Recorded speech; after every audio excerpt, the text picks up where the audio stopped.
व्यास उवाच इति ब्रुवाणां स्तूयमुनीनां दीर्घसत्रिणां वृद्धः कुलपति सूतं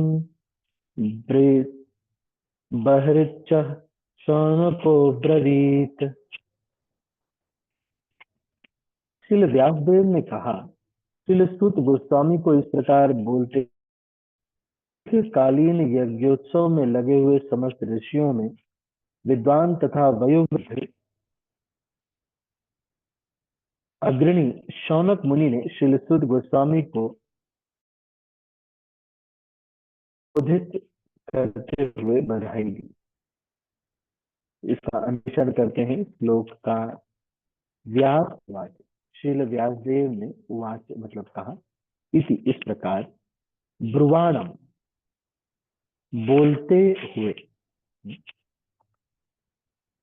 तो जो भक्त कंफर्टेबली अपने डिवाइस के सामने बैठे हैं वो वीडियो ऑन कर सकते हैं। थोड़ा ये इम्पर्सनल से थोड़ा पर्सनल हो जाएगा।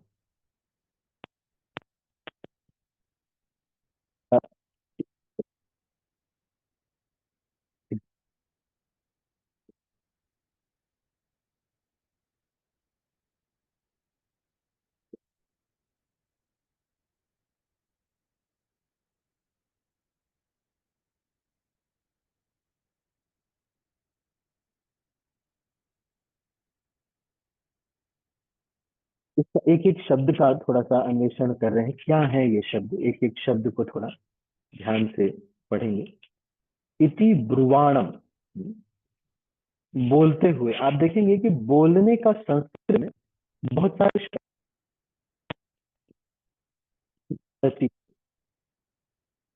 और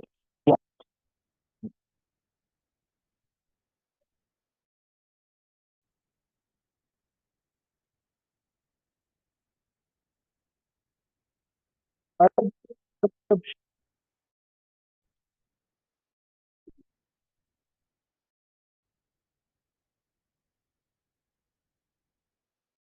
है, इसलिए वैज्ञानिक इसका कारण होता है।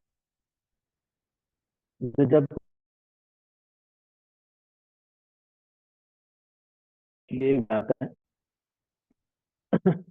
तो इसलिए अब ब्रुआत या ये जो है एक तरह से ये जो हाँ, एक व्यक्ति के वाम हाथम अन्नम भक्तम प्रयुषितम चेत। हाँ, तो हाँ,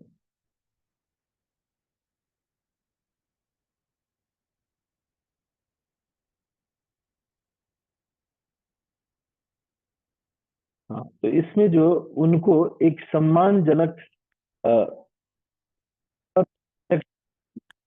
है, तब ये यूज किया जाता है संस्कृत।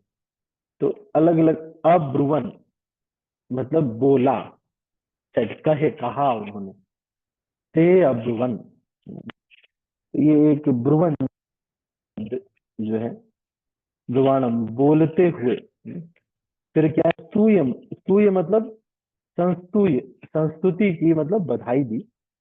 मुनि नाम महान साधुओं में दीर्घ सत्री नाम, यज्ञ संपन्न करने के लिए जो सारे आए थे, दीर्घ सत्री यज्ञ। दीर्घ सत्री मतलब कि बहुत समय तक उसका सत्र समय चलने वाला। वृद्ध, वयोवृद्ध कुलपति ही, सभा के अध्यक्ष स्तूतम, तिलसुत गोस्वामी को बहुरिच विद्वान शौनक नामक अब्रवीत, है ना। शौनक ऋषि ने सुत बहुत ही कर क्या के तात्पर्य क्या कह रहे हैं। विद्वानों की सभा में जब भी वक्ता को बधाइयां दी जाती हैं या उनको संबोधित किया जाता है, तो बधाई देने वाले में निम्नलिखित योग्यताएं होनी चाहिए। उसे सभा का अग्रणी या ज्येष्ठ व्यक्ति होना चाहिए। तो वैष्णव संप्रदाय में सीनियोरिटी जो है वो किन किन बातों की है, ज्ञान, एक वैष्णव जो उम्र में बड़े हैं, एक है ज्ञान वृद्ध जो ज्ञान में हमसे बड़े हैं। या कुछ लोग होते हैं वो जो किसी स्किल में हमसे बड़े होते हैं। जैसे कुछ बच्चे होते हैं, उनको ज्ञान भी नहीं है, उनको भी नहीं, लेकिन स्किल में भाई वो हो सकता है वो एक्सपर्ट है। तो वैष्णव जो है किसी न किसी तरीके से अपने को छोटा लेता है, या हो सकता है भक्ति में वो बहुत बड़े हो। तो ज्ञान वृद्ध और अम, तो यहाँ पर ये जो है ये ज्येष्ठ व्यक्ति होना चाहिए, उसे विशद विद्वान भी होना चाहिए। तो विशद विद्वान का मतलब सिर्फ इतना ही है कि जो शास्त्रों का मर्म है वो उसको समझ में आना चाहिए, और इसलिए अध्ययन किया हुआ व्यक्ति होना चाहिए। इसलिए हमारे संप्रदाय में आप देखेंगे कि शास्त्रों अध्ययन पे बहुत विशेष महत्व दिया जाता है। जैसे कौन कौन ऐसे हैं जो कि प्रभुपाद की कोई न कोई पुस्तक पढ़ने का, चाहे मैं आऊं चाहे ना आऊं, या कभी मैं क्लास नहीं ले रहा हूँ या कुछ भी नहीं, तो आप लेकिन ये श्योर करते हैं कि कोई एक किताब आप रखते हैं। कोई ऐसे हैं जो कि पक्का रखते हैं। मैं आपको बहुत अच्छा तरीका बताऊं, मैं जब जॉब करता था, ये मुझे बताया था कि लेके किताब घूमो। तो पहले मैं जब पढ़ाई करता था, तो एक हमारे एक चक्रवर्ती सर होते थे कॉमर्स के, तो वो मुझे बोलते थे कि तुम इतना पढ़ते हो है। क्योंकि मैं हर जगह पढ़ता था, जहाँ भी जगह, मतलब मैं एक हमारी एक कार थी उसमें कोई जाता था, वो कभी मिलते थे। फिर जहां भी मैं जाता आते हर जगह पढ़ते हुए मिलता था एग्जाम टाइम। तो उनको जो है, तो मैंने देखा कि बुक लेके घूमना ये बहुत बढ़िया तरीका है। बुक लेके घूमो, खरीद लो बुक हार्ड कॉपी में। एक दिन तो हिज होलीनेस हरदर स्वामी महाराज ये कह रहे थे, ये जो ऑनलाइन पढ़ते हैं, पढ़ सकते हैं, ऑनलाइन भी पढ़ सकते हैं, ऑनलाइन पढ़ना भी ठीक है, लेकिन आप लैपटॉप को कैसे प्रणाम करेंगे। इसलिए श्रीमद् भागवतम जैसे ग्रंथ है, अगर ग्रंथ पढ़ा जाए तो ये ज्यादा अच्छा रहता है। तो ई जो इलेक्ट्रॉनिक जो ग्रंथ है उससे ज्यादा अच्छा रहता है कि हम अगर बुक को पढ़ें। तो अगर आपको हैवी लगता है श्रीमद् भागवतम पढ़ने में या कुछ भी बुक पढ़ने में, हम पहले ऐसा किया, हमारे अनिरुद्ध अनंत प्रभु है वो जानते हैं। क्वांटम एक आती थी, अनिरुद्ध अनंत प्रभु देखा क्वांटम, एकेजी में बहुत यूज होती थी क्वांटम। आपने देखा है क्वांटम, या केपीएस एक बुक आती थी। हरे कृष्णा प्रभु जी, जी प्रभु जी देखा है। देखा है। तो वो जो क्वांटम आती थी, एग्जाम के समय में उसका अंतिम समय आ जाता था, तो हम क्या करते थे, वो क्वांटम इतनी, मान लो इतनी मोटी क्वांटम है, ये जैसे इतनी मोटी क्वांटम है कुछ, तो उसके कई पार्ट कर लेते थे। एक वो पढ़ता था, एक वो पढ़ता था, इस तरह से कुछ छोटे छोटे पार्ट में एक छोटी श्रीमद् भागवतम हिंदी में आती है। छोटी श्रीमद् भागवतम, स्मॉल श्रीमद् भागवतम भी आती है, तो वो भी कर सकते हैं। नहीं तो आप ये बहुत अच्छा रहता है। वैसे तो ज्यादा वेट नहीं है इन बुक्स का, है ना, नहीं।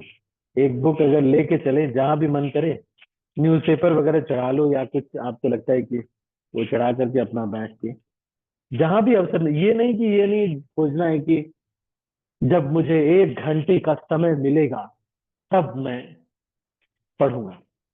ऐसा नहीं, आप देखो शॉर्ट वीडियोस से कितना प्रभाव पड़ता है, कितना प्रभाव पड़ता है। एक हमारे भक्त है, उन्होंने इस्कॉन गाजियाबाद से आए हुए थे, तो उन्होंने कुछ वीडियो बनाया, और वो बस एक ही बार आए थे, लेकिन सारे लोगों को पता चल गया कि इस्कॉन जो है गाजियाबाद भी वहां पर कुछ कर रहा है ना, कुंभ मेले में। तो ये मतलब आजकल शॉर्ट वीडियोस 1 मिनट के, 2 मिनट के रहते हैं। तो जब ये लोग 2 मिनट 1 मिनट का कर सकते हैं, तो हम क्यों नहीं। इसलिए किताब लेके घूमना, प्रभुपाद जी की किताब लेके घूमना, ये बहुत बढ़िया तरीका है आज के समय के लिए। आपको अगर आपको मान लो कोई लगता है, जैसे अंबिका माता जी है या कोई जॉब वगैरह कर रहे हैं जो लोग, सबसे बढ़िया तरीका है ये एक कोई भी बुक, प्रभुपाद की कोई भी बुक आपके पास एक बुक होनी चाहिए हमेशा बैग में, जब भी मन करे। वैसे तो सबसे अच्छा तो ये 2 बुक रखे, अगर कोई एक व्यक्ति बुक डिस्ट्रीब्यूट भी कर सके तो बहुत अच्छा है। मान लो बस में जा रहे हैं आप या कहीं पे जा रहे हैं, उनको दिखा लो, देखो प्रभुपाद जी ने ये बोला है कि अगर कोई व्यक्ति पुस्तक वितरण करता है तो श्रील प्रभुपाद खुद उसको भगवत धाम लेके जाए। तो बुक रीडिंग के लिए मैं कह रहा था एक और बुक में, एक बुक है रीडिंग रिफॉर्म नोटबुक। देखो मैं आपको चैट में लिख रहा हूँ, अगर आपको चाहिए तो मुझे आप पूछ सकते हैं। ये आप, मैं इसका लिंक आपको भेज दूंगा बुक, इसका नाम है रीडिंग रिफॉर्म नोटबुक, मैं चैट में लिख रहा हूँ। तो अगर किसी को बुक रीडिंग में बहुत प्रॉब्लम होती है तो ये बुक जो है ये सत्यरूप दास गोस्वामी महाराज की ये बुक है। मुझे भी किसी भक्त ने ही रिकमेंड किया था, और this is a very nice book, reading reform notebook. इसी तरह से अगर आपको जप ठीक करना है, चैंटिंग अगर किसी को गड़बड़ हो रही है, कुछ लगता है उसको ठीक करना है, तो एक बुक है वो है जपा, जपा बुक बाय भूरीजन प्रभु, इसका भी मैं लिंक भेज दूंगा। और जपा रिफॉर्म नोटबुक, शायद ये जो जपा रिफॉर्म नोटबुक है ये सीनियर्स के लिए है, सबके लिए ये उतना आपको, क्योंकि बहुत डिटेल में चीजें कनेक्ट करने में प्रॉब्लम होती है। तो दिस इज ऑल्सो, इसका भी मेरे पास पीडीएफ तो सबका है, लेकिन वो भी है। आप ये भी कर सकते हैं कि जितना आपको पढ़ना है उतना आजकल ऑनलाइन भी पढ़ते हैं लोग, but this is one thing very very easy, एक बुक हमेशा रखो अपने पास। हमने देखा है कुछ वक्त जो पीबीटी ज्वाइन करते हैं, मैंने देखा वो लोग क्या करते हैं, अ, अगर आप बुक रीडिंग अपना परफेक्ट रखते हैं तो आपको डिस्क्रिमिनेशन में बहुत इजी रहेगा। डिस्क्रिमिनेशन मतलब सही गलत का फैसला करने में आपको बहुत अच्छा रहेगा। इसीलिए निर्णय लेने से पहले हमारे हिज भक्ति बृहद भागवत महाराज कहते हैं कि रीडिंग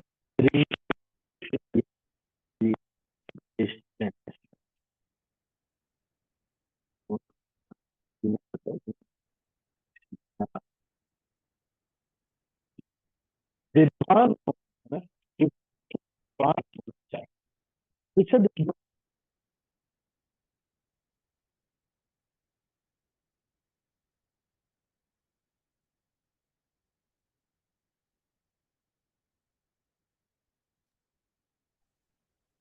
हरे कृष्णा प्रभु जी, मैंने प्रणाम।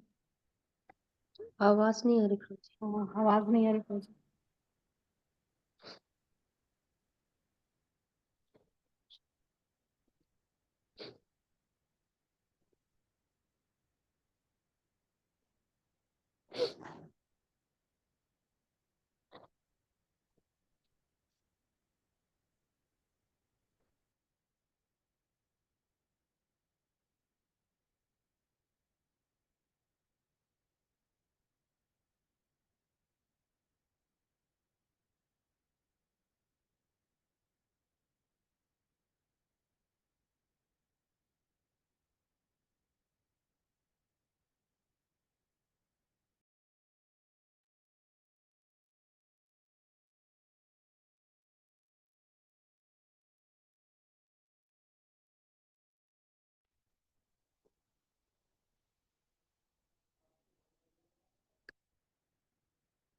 हरे कृष्णा कृष्णा कृष्णा हरे हरे, हरे राम राम राम हरे।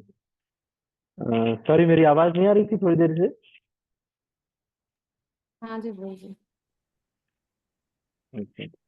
तो मैं ये कह रहा था कि एक प्रचारक का जो है, जो गुण है वो क्या है, सबसे मेन जो गुण है, तो इसमें सुंदर गोपाल प्रभु जी ने ये महाराज से पूछा था कि what is the most important quality of A youth preacher.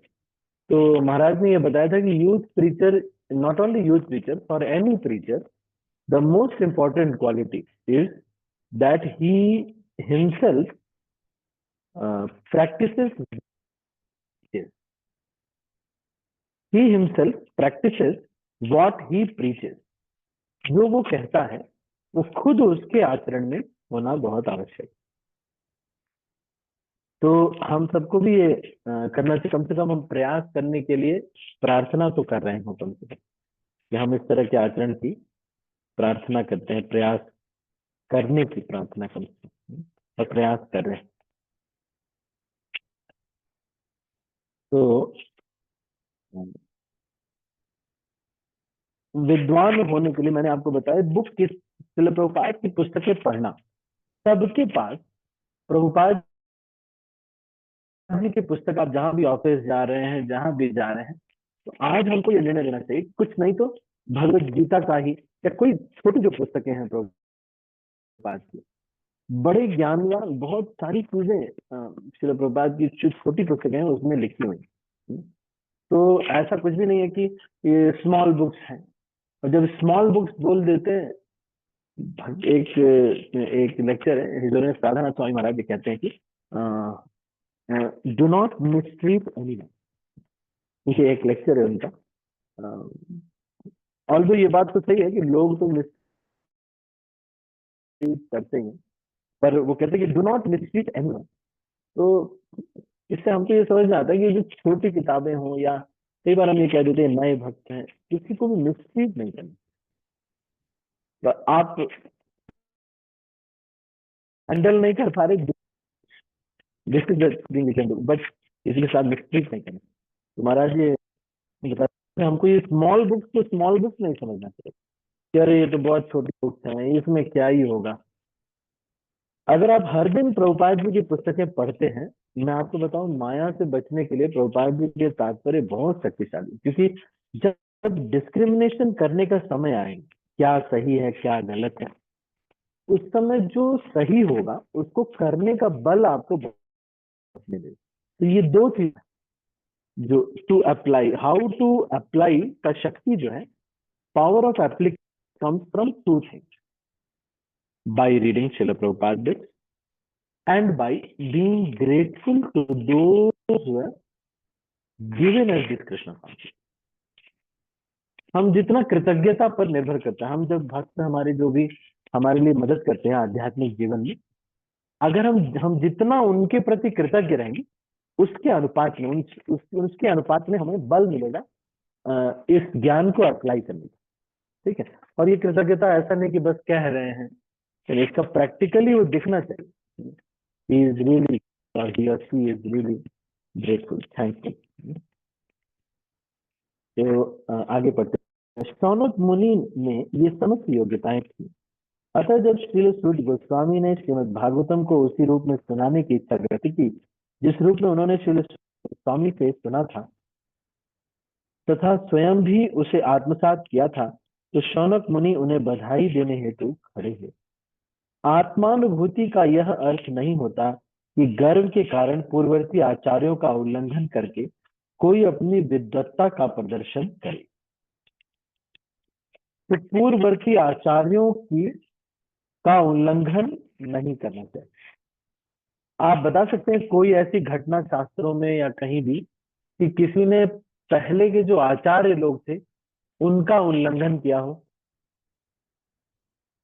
कोई ऐसी घटना आपको शास्त्रों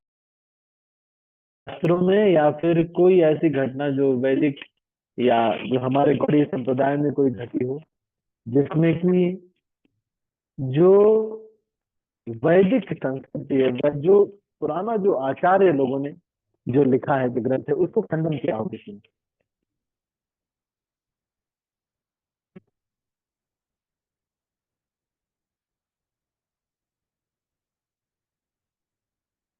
कोई ऐसा आप बता सकते हैं? मैं आपको हिंट देता हूँ कि ये पुष्टि मार्ग के आचार्य हैं। थोड़ा मैं आपको बताता हूँ।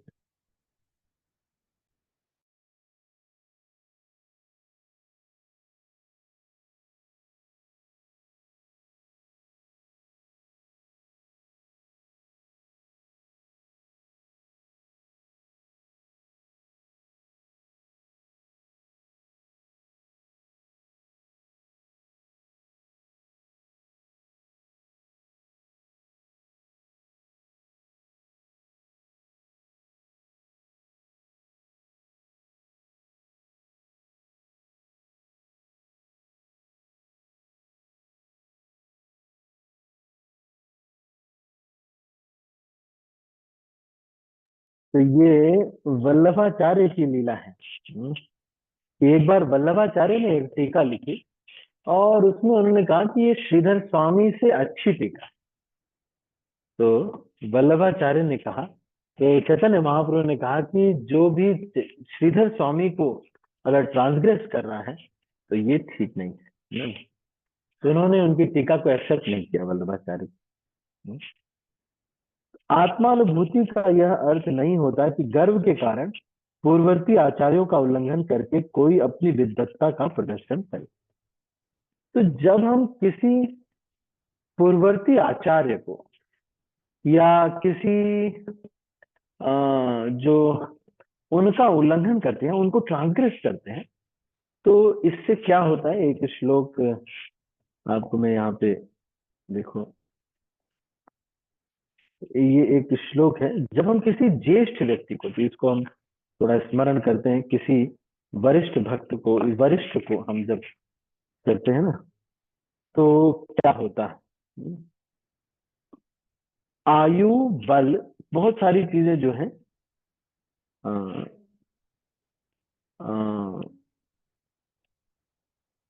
श्लोक है एक जिसमें वो कहते हैं कि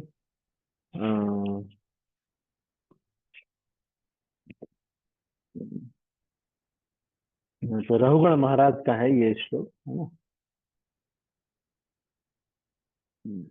भागवतम में, कि जब कोई व्यक्ति किसी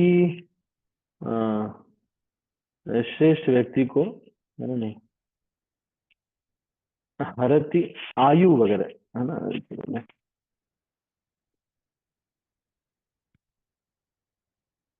ये नहीं, ये नहीं, चलो अभी तो मुझे नहीं मिल रहा है। दिस इज ब्यूटीफुल वर्स जो कि इस प्रकार से जब हम किसी श्रेष्ठ व्यक्ति का, है ना, नहीं, भगवान के किसी भक्त का या किसी का हम जब महद व्यतिक्रम, ये है महद व्यतिक्रम, जब हम करते हैं किसी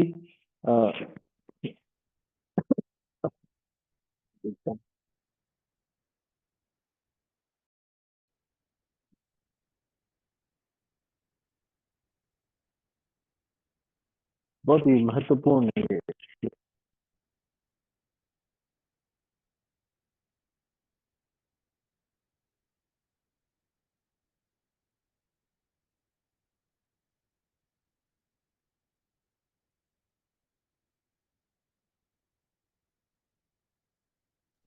श्री कृष्ण प्रभु जी, वॉइस नहीं आ रही है।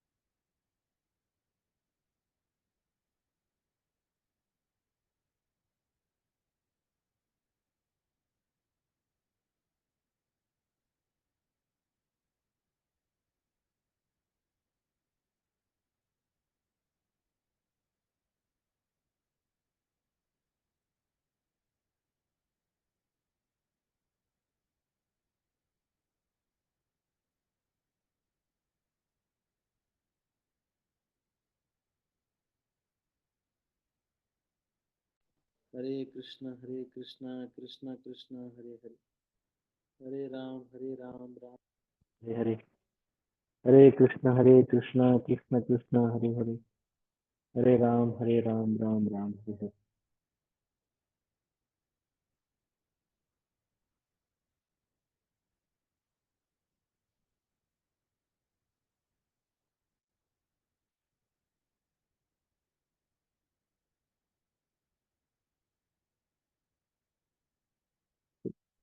तो हम आगे इसको पढ़ते हैं। आत्मानुभूति का अर्थ यह नहीं होता कि गर्व के कारण पूर्ववर्ती आचार्य का उल्लंघन करके कोई अपनी विद्वत्ता का प्रदर्शन। उसे पूर्ववर्ती आचार्य का पूरा विश्वास होना चाहिए और साथ ही साथ उसे विषय को इतनी अच्छी प्रकार आत्मसात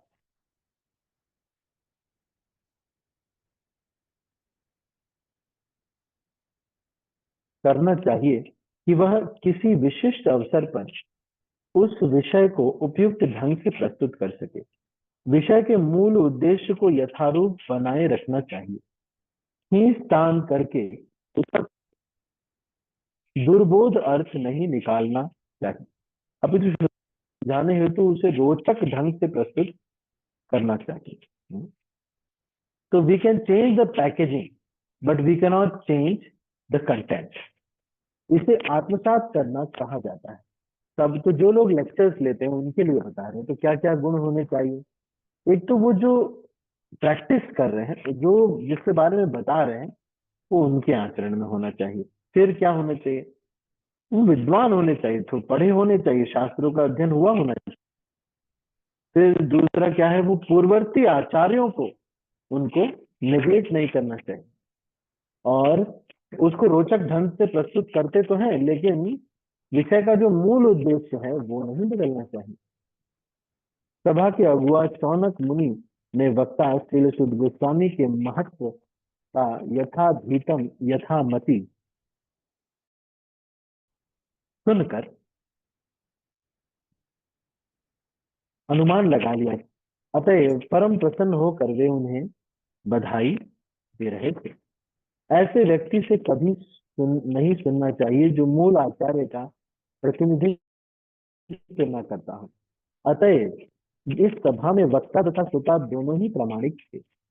जिसमें श्रीमद् भागवतम को दूसरी बार सुनाया जा रहा था। श्रीमद् भागवतम के प्रवचन का यही मापदंड होना चाहिए, जिससे इसका वास्तविक उद्देश्य सिद्ध हो सके और भगवान श्री कृष्ण का बिना किसी कठिनाई के दर्शन किया जा सके।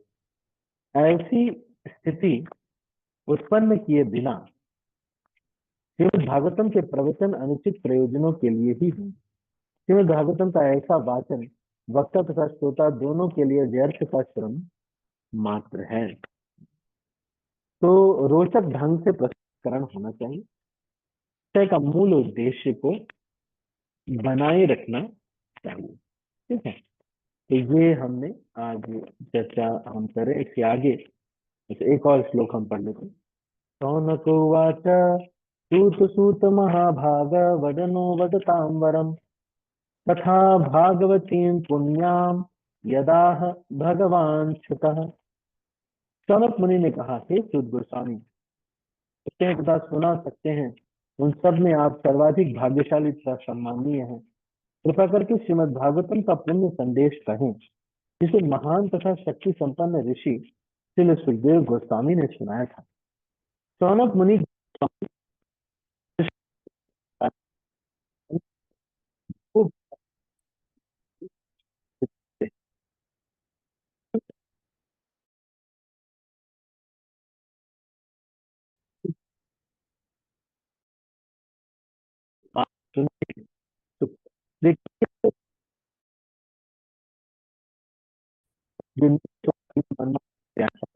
सामान्य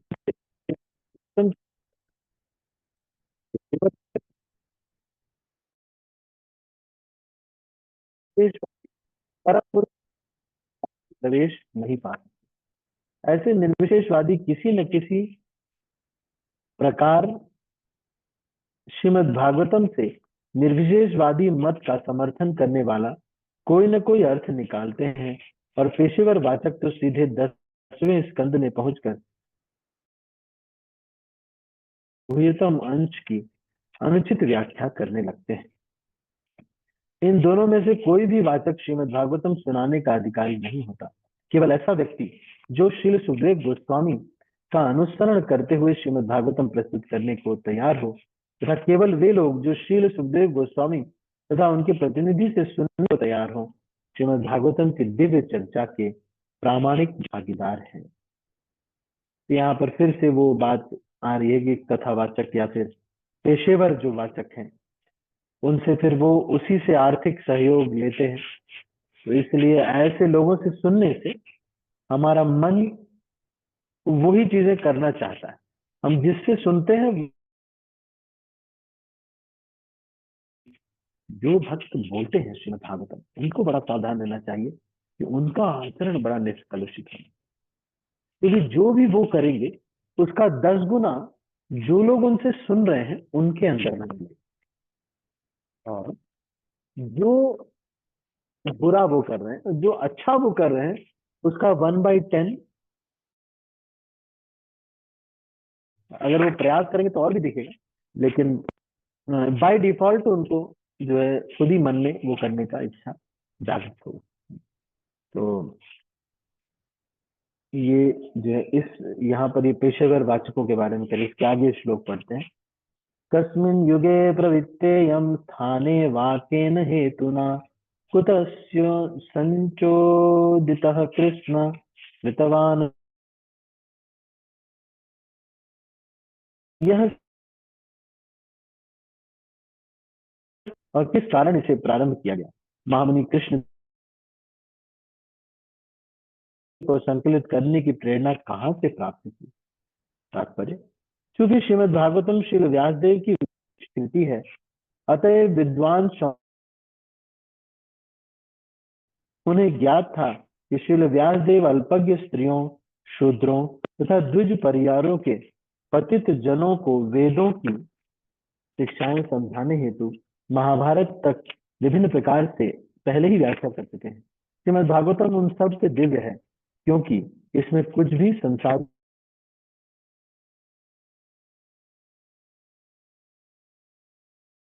प्रासंगिक है। अगला क्वेश्चन, तस्य पुत्रो महायोगी सम दृंग विकल्पकः एकांतमति रुनिद्रो गूढ़ो मूढ़ इवेयते। उनके पुत्र महान भक्त समदर्शी ब्रह्मवादी थे, जिनका मन सदैव ब्रह्मवाद में केंद्रित रहता था। वे संसारी कर्मों से परे थे, लेकिन प्रकट न होने के कारण वे अज्ञानी जैसे लगते थे। तात्पर्य, श्री सुखदेव गोस्वामी मुक्त जीव थे, अतएव वे सदैव जागरूक बने रहे कि वे माया पाश में न की विस्तृत व्याख्या की गई है। मुक्त जीव तथा बद्ध जीव के पृथक पृथक कार्य हैं। मुक्त जीव निरंतर आध्यात्मिक उपलब्धि के पथ पर अग्रसर होता रहता है, जो बद्ध जीव के लिए एक स्वप्न जैसा है। बद्ध जीव जीव के वास्तविक कार्यों की कल्पना तक नहीं कर सकता। बद्ध जीव यहाँ उन आध्यात्मिक कार्यों का स्वप्न देखता है। मुक्त जीव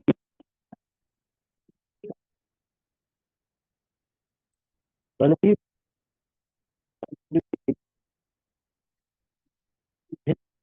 में लगे, सबसे अच्छा है।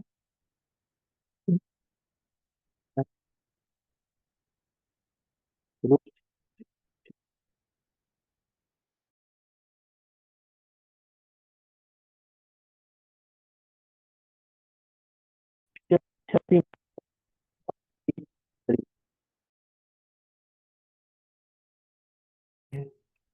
सुखदेव गोस्वामी अपने पुत्र व्यासदेव अपने पुत्र के पीछे पीछे जा रहे थे, तो नग्न स्नान वस्त्रों से अपना शरीर ढक लिया। यद्यपि श्री व्यासदेव स्वयं नग्न थे, लेकिन नग्न न थे, लेकिन जब उनका पुत्र वहीं से गुजरा था तब उन्होंने वैसा नहीं किया था। मुनि ने इसके बारे में पूछा तो तरुणियों ने उत्तर दिया कि उनका पुत्र पवित्र है, और जब वह तो उसने स्त्री तथा पुरुष में कोई भेद नहीं माना, लेकिन मुनि तो भेद मान रहे थे। सुखदेव गोस्वामी के बारे में ये बोला जा रहा है।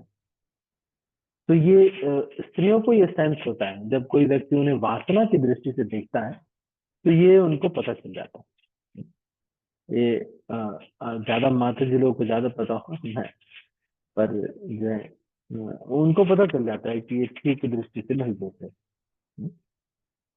तात्पर्य, श्रीमद् भागवतम 5:18 में कहा गया है कि विद्वान साधु अपनी आध्यात्मिक दृष्टि के कारण किसी विद्वान भद्र ब्राह्मण चंडाल, अच्छा भगवत गीता में 5:18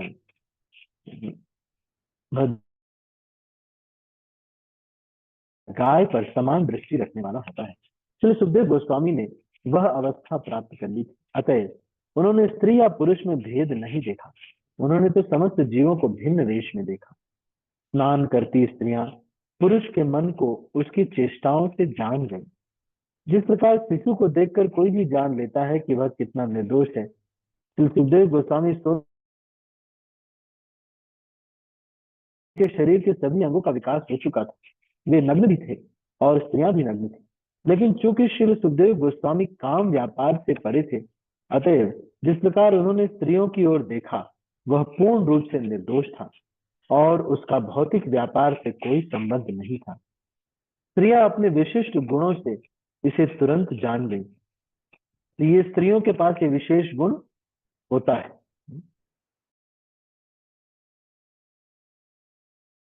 स्वामी मुनि के पिता उधर से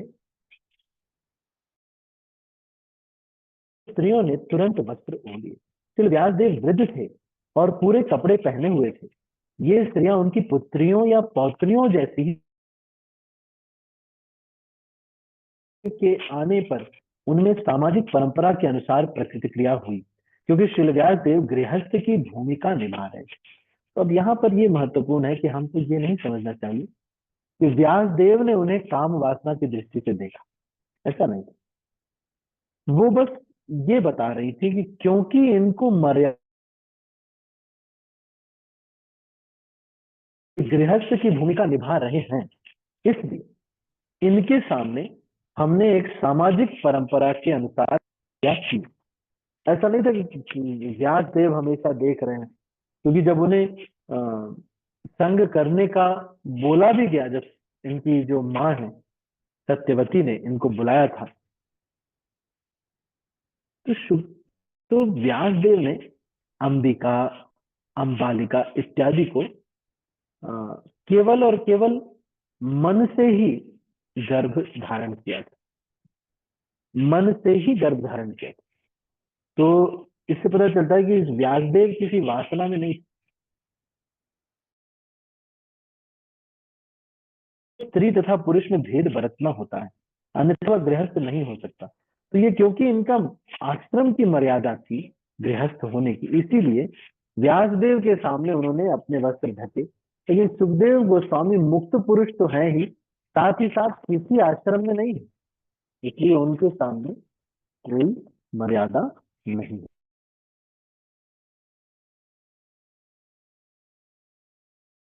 से रहित होकर शरीर तथा आत्मा के अंतर को जाने। जब तक उसके मन में ऐसा अंतर रहे तब तक उसे श्री सुखदेव गोस्वामी जैसा सन्यासी बनने का प्रयत्न नहीं करना चाहिए। तो जब तक ऐसा हो तब तक उसे ये नहीं समझना चाहिए कि हम कृष्ण हैं और मुझे स्त्रियों के साथ नाचना चाहिए, है ना, तुम सब गोपियां हो। आजकल ये फैशन चला हुआ, कुंभ मेले में भी आप देखेंगे कि बहुत सारे लोग आजकल ये डिक्लेयर कर रहे हैं कि मैं कल की अवतार हूँ।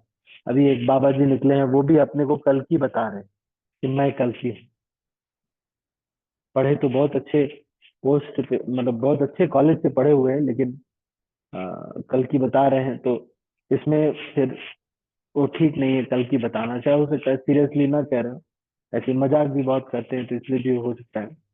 लेकिन जो व्यक्ति गृहस्थ है या आश्रम की जो मर्यादा है, तब तक जिसको स्त्री पुरुष में कोई भेद नजर नहीं आता, कोई अंतर महसूस नहीं होता, वही व्यक्ति आश्रम की मर्यादाओं से ऊपर है। अन्यथा अपने आश्रम की मर्यादा पालन करना चाहिए। जब तक उसके मन में ऐसा अंतर रहे तब तक उसे श्री सुखदेव गोस्वामी जैसा सन्यासी बनने का प्रयत्न नहीं करना चाहिए। कम से कम सैद्धांतिक रूप से मनुष्य को समझ ही लेना चाहिए कि जीव न तो स्त्री है न पुरुष। बाहरी वेश तो प्रकृति ने पदार्थ से इसलिए तैयार किया, उसमें विपरीत लिंग के लिए आकर्षण उत्पन्न हो, जिससे वह भौतिक जगत में उलझा रहे। मुक्त जीव इस विकृत भेद से परे होता है, वह दो जीवों में अंतर नहीं समझता। उसके लिए सभी एक ही आत्मा है। वह आध्यात्मिक दृष्टि की पूर्णता मुक्त अवस्था कहलाती है, और श्री सुखदेव गोस्वामी ने इस अवस्था को प्राप्त कर दिया था। श्री व्यासदेव भी दिव्य अवस्था में थे, किंतु गृहस्थ होने के कारण प्रथावश, तो देखिए यहाँ पे कह रहे हैं ना, जो मैं कह रहा हूँ वही चीज यहाँ पे कह रहे हैं। व्यासदेव भी दिव्य अवस्था में थे, किंतु गृहस्थ होने के कारण प्रथावश वे अपने को मुक्त जीव नहीं मानते थे। क्योंकि वो मानते नहीं थे, इसलिए उनको ये नियम का पालन करना था माताओं को। ठीक है, तो छठवें श्लोक से आगे की चर्चा हम आगे करेंगे। आपके मन में अगर कोई प्रश्न है तो आप पूछिएगा, फिर इसको एक श्लोक याद करके हम इसको क्लोज करेंगे। आपके मन में कोई प्रश्न है? हमने आज मुख्यतः क्या क्या चीजें चर्चा की। एक तो ये चर्चा की कोई व्यक्ति किस प्रकार से ज्ञान वृद्ध होता है, कोई वयोवृद्ध होता है। दूसरा हमने ये चर्चा की,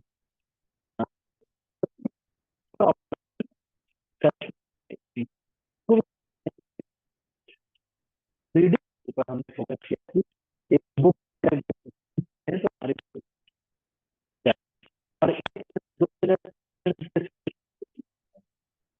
और और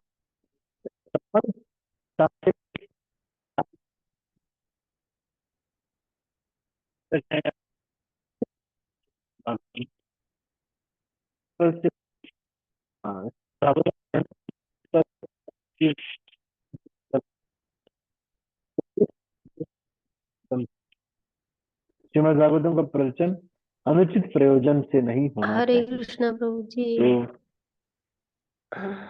करुणा माता जी, आप कुछ कह आवाज रहे? नहीं आ आवाज जी, क्लियर नहीं थी प्रभु जी। ब्रेक हो गई थी प्रभु जी आपकी। अच्छा, आवाज नहीं आ रही थी? आवाज रिपीट नहीं करना आ रही प्लीज। थी जी प्रभु जी।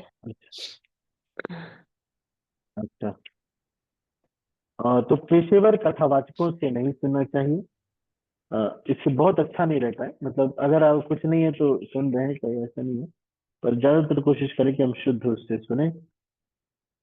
फिर हमने ये देखा कि किस प्रकार से आश्रम की मर्यादा का पालन फिर भी हमें करना चाहिए। तो किसी का कोई प्रश्न है? Any other question? Hare Krishna प्रभु जी। हाँ हाँ, मनोज भाई बोलो। प्रभु जी, इससे रिलेटेड प्रश्न तो नहीं था, लेकिन एक चीज था कि जो जो जब मतलब लास्ट टाइम जब आप कर रहे थे तो उस समय बताया था कि जो इम्पोर्टेंट श्लोक है भगवत गीता भागवतम का, तो हाँ उसका हाँ एक वो बनाने के लिए कि लिस्ट ऑफ जो जो है कौन कौन सा इम्पोर्टेंट श्लोक का है जो इसको याद करना है। हाँ हाँ हाँ हाँ। और प्रभु जी क्या था जो श्रीधर स्वामी जी का जो टीका का जो वो लिंक था ना, वो फिर से भेज सकते हैं क्या? वो डिलीट हो गया, फिर अभी दिख नहीं रहा उसमें।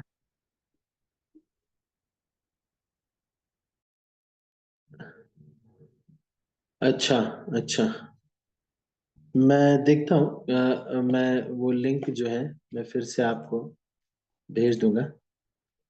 और और दूसरा आप ये दूसरा क्या कह रहे थे आप?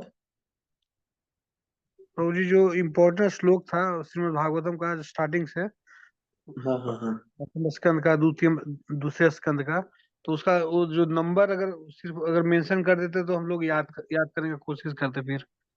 हाँ हाँ, याद करने का मैं करता हूँ क्या, कुछ इसको फिर से नंबर्स इसको आपको दे देंगे तो आपको इसलिए फिर हो जाएगा। ठीक है, और कोई कुछ कहना चाहते हैं? एनी अदर क्वेश्चंस और कमेंट्स?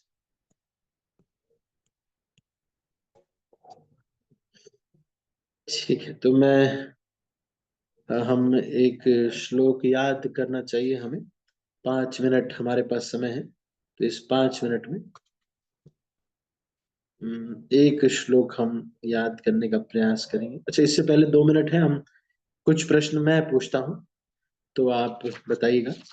व्यासदेव और सुखदेव गोस्वामी में क्या अंतर था जिसके कारण स्त्रियों ने अपने शरीर को ढक लिया? कौन बताएगा? सुशीला माता जी। यस माता जी। हरे कृष्ण प्रभु जी, धन्यवाद प्रणाम प्रभु जी। धन्यवाद प्रणाम। सुखदेव जी सन्यासी थे, मतलब कि है ना, और व्यासदेव जी गृहस्थ। हाँ, तो हृदय से, क्योंकि उनको मर्यादाओं का पालन करना था, इस वजह से ये उन्होंने किया। तो वो, क्योंकि उनको ऐसा नहीं कि मुक्त वो भी हैं, लेकिन उनको ये देखना पड़ेगा, क्योंकि स्त्री अलग है पुरुष अलग है, ये उनको दृष्टि में होना चाहिए। इसी वजह से उनको ये उनके लिए उन्होंने ढक लिया। ठीक है। और इनफैक्ट आप देखेंगे पुराने समय में जो साधु संत होते थे, जैसे कयाधु को नारद मुनि के आश्रम में छोड़ के, नारद मुनि के आश्रम में वो छोड़ के चले गए थे। देखिए सेफ वहां पे उनका जो आश्रम था वहां पर। तो ये नारद मुनि जो है, तो इस तरह से वो स्तर पे, लेकिन वो लोग जो थे वो थे। पर अभी हमारे समय हमारे लिए क्या है, हमें मर्यादाओं का पालन करना चाहिए। ठीक है। अच्छा, सबसे मुख्य जो तरीका है पुस्तक पढ़ने का, सबसे आसान तरीका क्या है? बुक रीडिंग करने का सबसे आसान तरीका क्या है? अगर आप कोई किताब पढ़ना चाहते हैं तो सबसे बढ़िया तरीका क्या है? कौन बताएगा? किताब पढ़ने का, प्रभुपाद जी की पुस्तकों पढ़ने का सबसे बढ़िया तरीका।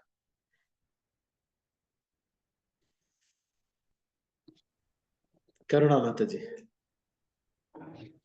हरे कृष्णा प्रभु जी, दंडवत प्रणाम जी। दंडवत प्रणाम। प्रभु जी, हमें प्रभुपाद जी की बुक्स हमेशा अपने पास रखनी चाहिए, चाहे ट्रेवल में जा रहे हो कहीं भी, तो थोड़ा सा भी समय मिलने पर हमें उसे पढ़ना चाहिए। हाँ बहुत बढ़िया, लेके घूमो, सबसे बढ़िया तरीका है ये, लेके घूमो, है ना? नहीं, द बेस्ट वे इज लेके घूमो, तब बेस्ट है। और दिन भर अगर घूमते रहेंगे लेकर के ना, तो आप देखेंगे कि लेके घूमने से बहुत अच्छा रहता है। मैंने भी ऐसे, ये बहुत अच्छा तरीका, मैंने भी ऐसे ट्राई किया है, बड़ा अच्छा है। अगर आपके पास है, जहां भी समय मिले बस खोल लिया, 1 मिनट 2 मिनट का भी वेस्ट नहीं करना है। ठीक है। तो ये अच्छा बताया माता जी ने। अभी हम 5 मिनट है हमारे पास, एक श्लोक हम इसका याद कर लेते हैं।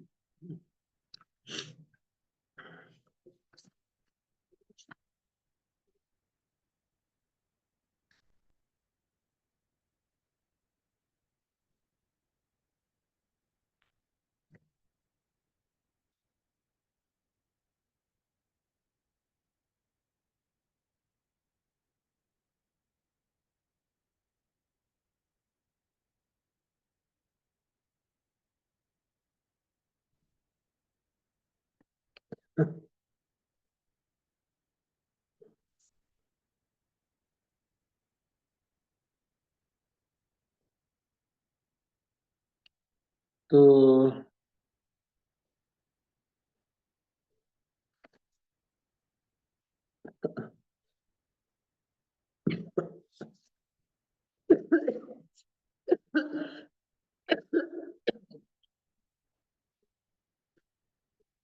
हाँ,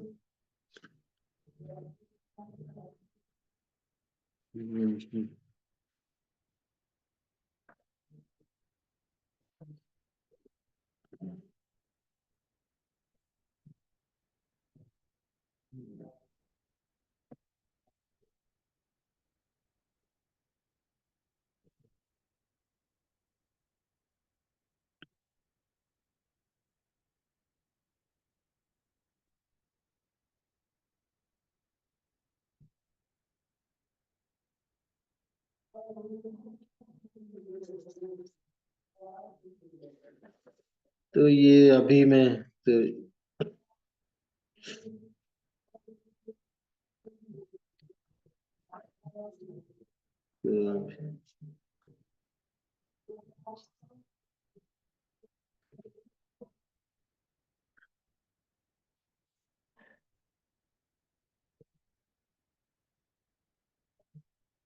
ठीक है, तो अभी नहीं करते हैं इसको, कल मैं आपको होमवर्क दूंगा। ठीक है, अभी मैं कोई होमवर्क नहीं दे रहा हूँ। अच्छा, अब ये इस अध्याय का तो नहीं है, लेकिन चलो आपको दे रहा हूं मैं। 5वें अध्याय में आप आ जाइए, श्रीमद् भागवतम के पहले स्कंद का 5वें अध्याय का 10वां और 11वां श्लोक, ये हमें याद करना है। 10वां और 11वां श्लोक, श्रीमद् भागवतम पहला स्कंद 5वां अध्याय 10वां और 11वां श्लोक। ठीक है, तो अभी समय तो हो गया है, लेकिन मैं बस टिक लगा लीजिए आप, कल हम इसको याद करेंगे। ठीक है। नयद वचश्चित्र पदम हरेर यशो जगत पवित्रम प्रगृणीत करेचित तद्वायसम तीर्थमुशन्ति मानसा नयत्र हंसाम निरमत्यम अनुशिक्षया तद्वाग विसर्गो जनताग विप्लवो यस्मिन् प्रतिश्लोक अबद्धवत्तपि नामान्यनन्तस्य यशोंकितानि यत् शृण्वन्ति गायन्ति गृह्णन्ति साधवः। ये बहुत ही महत्वपूर्ण श्लोक है। ये 2 श्लोक जो हमारा सुंदर गोपाल प्रभु जी एक हैं, जो कि दिल्ली में यूथ के डायरेक्टर हैं, तो उन्होंने जो विप्लव फेस्टिवल, उन्होंने जब हम प्लान बना रहे थे इसका कि हमें विप्लव फेस्टिवल करना है, तो इसी श्लोक से वो फेस्टिवल का नाम लिया गया था। ये बहुत पहले की बात है, 2012 और बहुत पहले से पहले की बात है। उस समय था मीटिंग में, हम लोग डिस्कस जब कर रहे थे, तो उस समय की बात है कि ये यहाँ से विप्लव नाम आया था कि एक आंदोलन करना है। तो ये 2 श्लोक है, होमवर्क आप याद भी कर सकते, कल हम इसको विस्तार से याद करने का भी प्रयास करेंगे। ठीक है, अभी हमारा समय हो गया है, 9:15 हो गए, तो हम अब इसको यहीं पर समाप्त करते हैं। आप सभी भक्तों का बहुत बहुत धन्यवाद। और 7वें श्लोक से आगे की, अच्छा 6वें श्लोक से आगे की चर्चा हम कल करेंगे। कल से समय पर सभी लोग आ जाइएगा, हम श्रीमद् भागवतम की चर्चा को कंटिन्यू करेंगे। मेरा बीच बीच में कुछ डिवोटीज का जानना रहता है, क्योंकि भक्त लोग यात्रा करते हैं तो उनको हेल्प की जरूरत पड़ती है, और एक भक्त अगर होते हैं तो उनसे अच्छा रहता है। इसलिए मैं सोचता हूँ कि यात्रा में मैं चला जाऊं, क्योंकि हम तो सब जगह घूम चुके हैं घूमने का और इसका नहीं है, लेकिन भक्तों के साथ कोई भक्त अगर आ जाते हैं तो उनको बड़ा बल मिल जाता है, जो भक्ति इंचार्ज हैं या जो वो है। तो इसलिए थोड़ा मैं इसलिए प्रयास करता हूँ भक्तों के साथ हो जाने का। ये फिर भी मैं प्रयास करूंगा रेगुलरली जो है रहने का। ठीक है, तो मैं अभी इसको यहीं पर समाप्त करता हूँ। आप सभी भक्तों, किसी को कुछ कहना तो नहीं है?